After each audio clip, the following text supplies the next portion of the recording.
Nacht was a directive of Adolf Hitler on December 7, 1941 targeting political activists and resistance helpers that was originally intended to winnow out anyone endangering German security throughout Nazi Germany's occupied territories. Its name was a direct reference to a Tarnhelm spell, from Wagner's Das Rheingold. It was coincidentally issued the same day as Imperial Japan's attack on Pearl Harbor half a world away. 3 months later, Armed Forces High Command Feldmarschall Wilhelm Keitel expanded it to include all persons in occupied countries who had been taken into custody. If they were still alive 8 days later, they were to be handed over to the Gestapo. The decree was meant to intimidate local populations into submission, by denying friends and families of seized persons any knowledge of their whereabouts or their fate. The prisoners were secretly transported to Germany, and vanished without a trace. In 1945, the abandoned Sicherheitsdienst records were found to include merely names and the initials NN.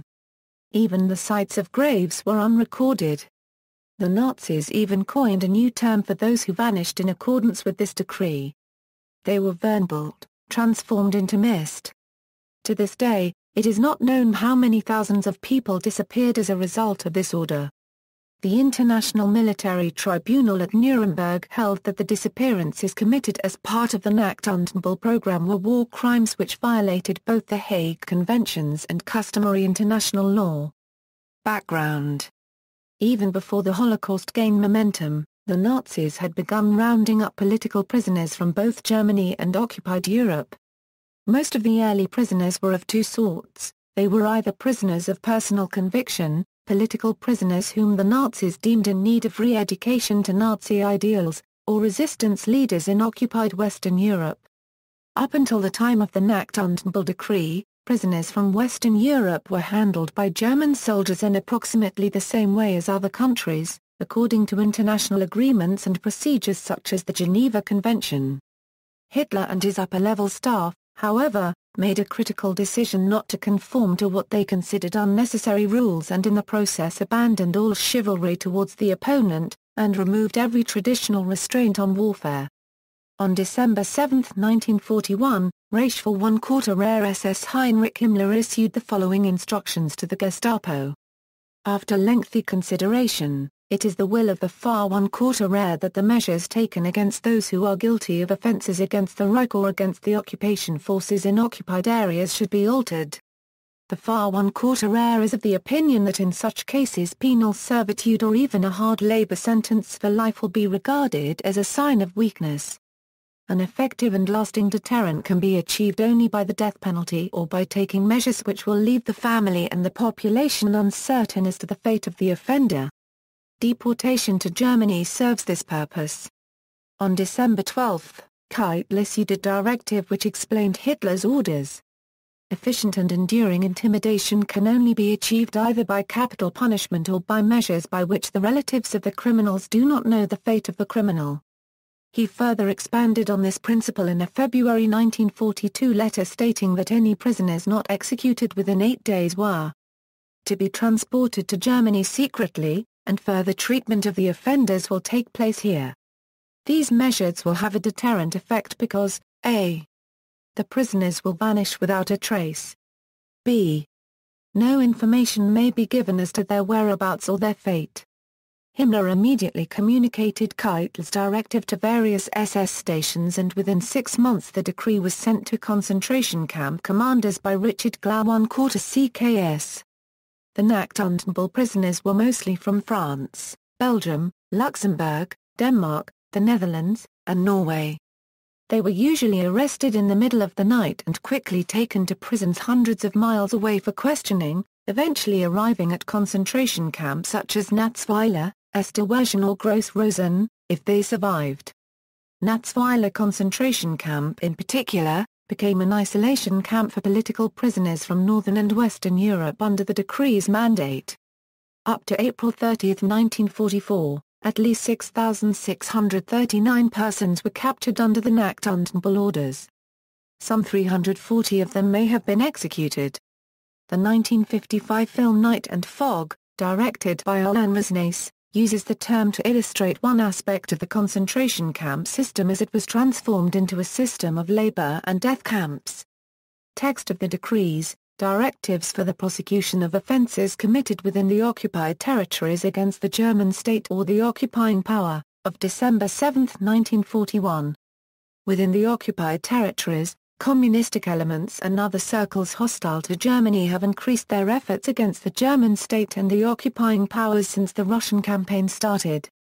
The amount and the danger of these machinations oblige us to take severe measures as a deterrent. First of all, the following directives are to be applied. I.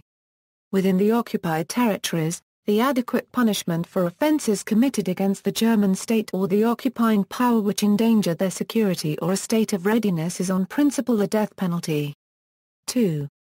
The offences listed in paragraph I as a rule are to be dealt with in the occupied countries only if it is probable that sentence of death will be passed upon the offender, at least the principal offender, and if the trial and the execution can be completed in a very short time. Otherwise the offenders, at least the principal offenders, are to be taken to Germany. 3. Prisoners taken to Germany are subject to military procedure only if particular military interests require this. In case German or foreign authorities inquire about such prisoners, they are to be told that they have been arrested but that the proceedings do not allow any further information. 4. The commanders in the occupied territories and the court authorities within the framework of their jurisdiction, are personally responsible for the observance of this decree. b. The Chief of the High Command of the Armed Forces determines in which occupied territories this decree is to be applied. He is authorized to explain and to issue executive orders and supplements. The Reich Minister of Justice will issue executive orders within his own jurisdiction. Rationale: the reasons for Nacht und Nebel were many. The policy, enforced in Nazi-occupied countries, meant that whenever someone was arrested, the family would learn nothing about the person's fate. The people arrested, sometimes only suspected resistors, were secretly sent to Germany and perhaps to a concentration camp. Whether they lived or died, the Germans would give out no information to the families involved.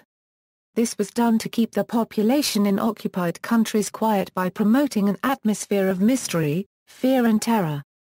The program made it far more difficult for other governments or humanitarian organizations to accuse the German government of specific misconduct because it obscured whether or not internment or death had even occurred, let alone the cause of the person's disappearance. It thereby kept the Nazis from being held accountable. It allowed across the board, silent defiance of international treaties and conventions. One cannot apply the requirements for humane treatment in war if one cannot locate a victim or discern that victim's fate. Additionally, the policy lessened German subjects' moral qualms about the Nazi regime, as well as their desire to speak out against it, by keeping the general public ignorant of the regime's malfeasance and by creating extreme pressure for service members to remain silent. Treatment of prisoners. The Nacht und Nebel prisoners' hair was shaved and the women were given a convict costume of a thin cotton dress, wooden sandals and a triangular black headcloth. According to historian Wolfgang Sofsky, prisoners of the Nacht und Nebel transports were marked by broad red bands. On their backs and both trouser legs was a cross, with the letters OENNA to its right. From these emblems, it was possible to recognize immediately what class a prisoner belonged to and how he or she was pigeonholed and evaluated by the SS. The prisoners were often moved apparently at random from prison to prison, such as Fressens prison in Paris, Waldheim near Dresden, Leipzig, Potsdam, Louisiana, Quarterbeck and Stettin. The deportees were sometimes herded 80 at a time with standing room only into slow-moving, dirty cattle trucks with little or no food or water on journeys lasting up to 5 days to their next unknown destination.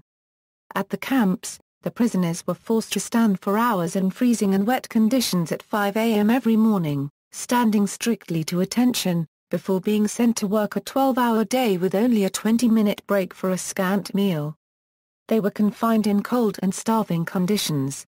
Many had dysentery or other illnesses, and the weakest were often beaten to death, shot, guillotined, or hanged, while the others were subjected to torture by the Germans. When the inmates were totally exhausted or if they were too ill or too weak to work, they were then transferred to the Revier or other places for extermination. If a camp did not have a gas chamber of its own, the so-called Musemer currency NNER, or prisoners who were too sick to work, were often killed or transferred to other concentration camps for extermination. When the Allies liberated Paris and Brussels, the SS transported many of its remaining Nacht und Nebel prisoners to concentration camps deeper in Nazi-controlled territory, such as Ravensbrück ¼ CK concentration camp for women, Mauthausen-Gusen concentration camp, Buchenwald concentration camp, Schloss Hartheim, or Flessenburg ¼ AG concentration camp. Results. Early in the war, the program caused the mass execution of political prisoners, especially Soviet military prisoners, who in early 1942 outnumbered the Jews in number of deaths even at Auschwitz. As the transports grew and Hitler's troops moved across Europe, that ratio changed dramatically. The Nacht und Nebel decree was carried out surreptitiously, but it set the background for orders that would follow and established a new dimension of fear. As the war continued, so did the openness of such decrees and orders. It can be surmised from various writings that in the beginning the German public knew only a little of the plans Hitler had to enforce a new European order. As the years passed, despite the best attempts of Goebbels and the propaganda ministry with its formidable domestic information control, diaries and periodicals of the time showed that information about the harshness and cruelty of the program became progressively known to the German public. Soldiers brought back information, families on rare occasion heard from or about loved ones, and Allied news sources and the BBC were able to get past censorship sporadically. Although captured archives from the SD contain numerous orders stamped with NN, it has never been determined exactly how many people disappeared as a result of the decree. Hesitant if not outright skeptical at first of reports coming in about the atrocities being committed by the Germans, the Allies had doubts that were pushed aside when the French entered the Natzweiler-Struthof camp on November 23, 1944 and discovered a chamber where victims were hung by their wrists from hooks to accommodate the process of pumping Zyklon-B gas into the room. Keitel later testified at the Nuremberg trials that of all the illegal orders he had carried out, the Nacht und Nebel decree was the worst of all. Former Supreme Court Justice and Chief Prosecutor at the International Nuremberg trial, Robert H. Jackson listed the terrifying Nacht und Nebel decree with the other horrid crimes committed by the Nazis in his closing address. In part because of his role in carrying out this decree, Keitel was sentenced to death by hanging, despite his insistence on being shot instead due to his military service and rank. At 1:20 a.m. on October 16, 1946, Keitel shouted out, "Alles für ¼ Deutschland! Deutschland a ¼ bare Alls!" just before the trapdoor opened beneath his feet. Notable prisoners. See also. References, Notes. Bibliography. Further reading, Hartong, Willem Lodwig. Verboden T. E. Sturven, Van Grooting, 2007, ISBN 978-75879-37-7 A personal account of a person who survived as a night and fog prisoner 4 months in Gross Rosen and a year in Natzweiler. External links, Nacht und Nebel Decree, Nacht und Nebel Wiesenthal Center, Heisel, Peter D. Night and Fog Prisoners or Lost in the Night and Fog or the Unknown Prisoners,